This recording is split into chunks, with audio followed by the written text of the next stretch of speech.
Hi friends, welcome back to my channel. So today I'm going to be doing a video about something that has quite got my attention recently and something that I've been wanting to practice more, and that is meditation. The form of meditation that I practice is not tied to any Eastern religion. It is not the typical form of meditation that the world will think about when it thinks of the word meditation, which basically means emptying the mind and focusing on where you are and just trying to relax yourself. That is not the kind of meditation that I do.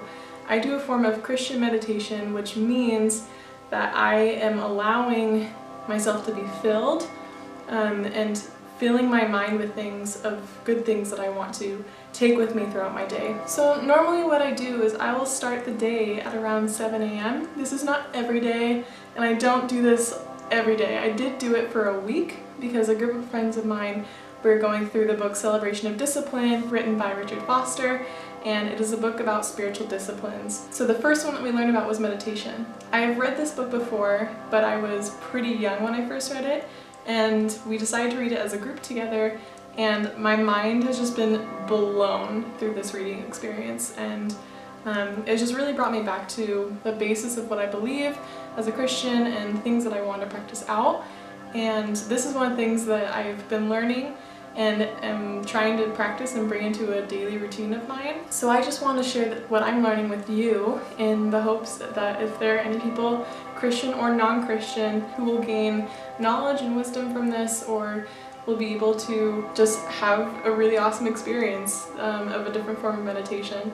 So let me just share my experiences with you and how I meditate in the morning. So like I said, I will start at 7 a.m. and I will wake up, put on some comfy clothes. Sometimes I will make a cup of tea, and then sometimes I will sit outside on our balcony, or if it's too cold or too dark even, then I will sit inside here on this couch right here, and I will meditate. So when I meditate, it is anywhere between 5 to 15, maybe even 20 minutes long. I don't put any specific time onto it because then it feels forced and something that I just want to check off of my to-do list, which is not something that I want to use meditation for. It is something that I know is good for me, and it helps me throughout my day, and it helps me in my relationship with God.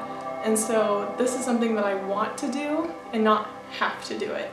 So the time that I do it varies. If you're a beginner and it's hard for you to maybe sit still and try to focus on one thing in your mind, because there's so many things that can try and come into your thoughts when you try to sit still and be present, try and just do it for 5 minutes of just saying, you know what, I'm going to give up these 5 minutes over to God and let Him use these 5 minutes as He pleases. But that being said, that also comes with a form of discipline of sitting down and trying to focus on your relationship with God. And the biggest thing is, if it doesn't work out the first time, don't let that be a disappointment and think that it will never work out. Stay strong and keep trying. I like to think of golf as an analogy sometimes to things that don't work out the first time, because I am a golfer and people will tell me all the time oh, I tried golfing, I'm really bad at it, so I don't do it anymore.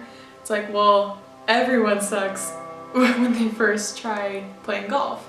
But golf, as well as any other form of discipline that you want to make into a habit in your life, takes time and practice. Just don't give up. Keep trying, and if after 30 times and you're just really not feeling it, then you have my permission. You don't need my permission, but you have my permission to quit if you would like. And meditation doesn't work for everyone.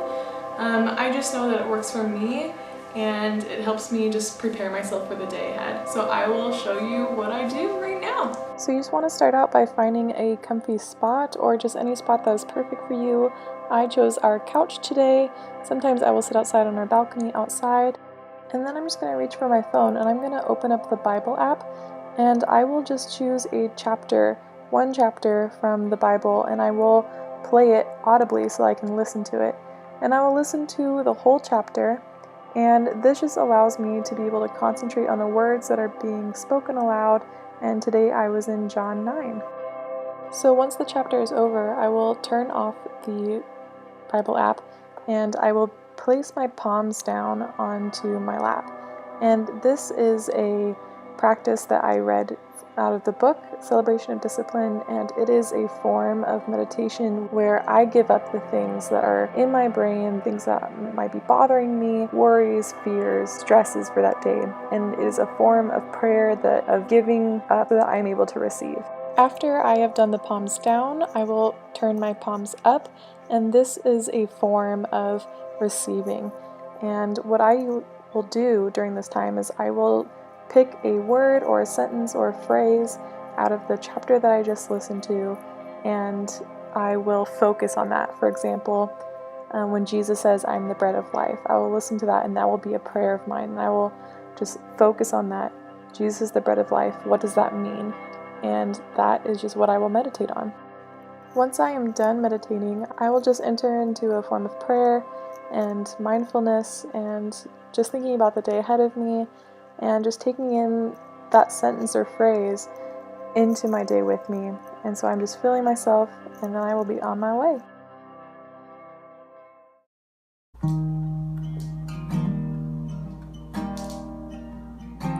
In contemporary society, our adversary majors in three things: noise, hurry, and crowds.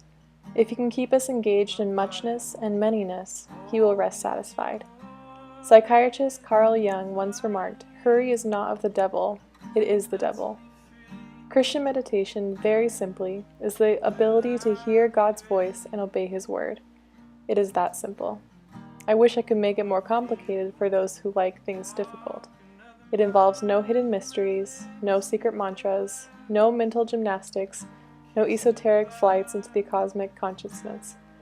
The truth of the matter is that the great God of the universe, the creator of all things, desires our fellowship.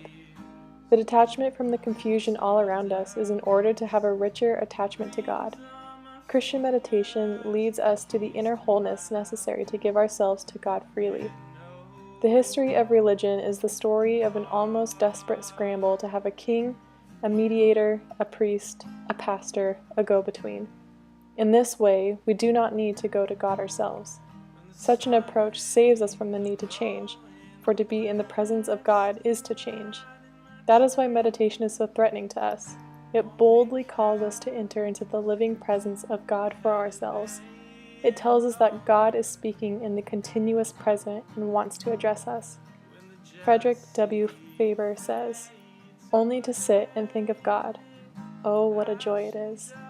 To think the thought, to breathe the name, earth has no higher bliss." It's just hallelujah. Oh, in love.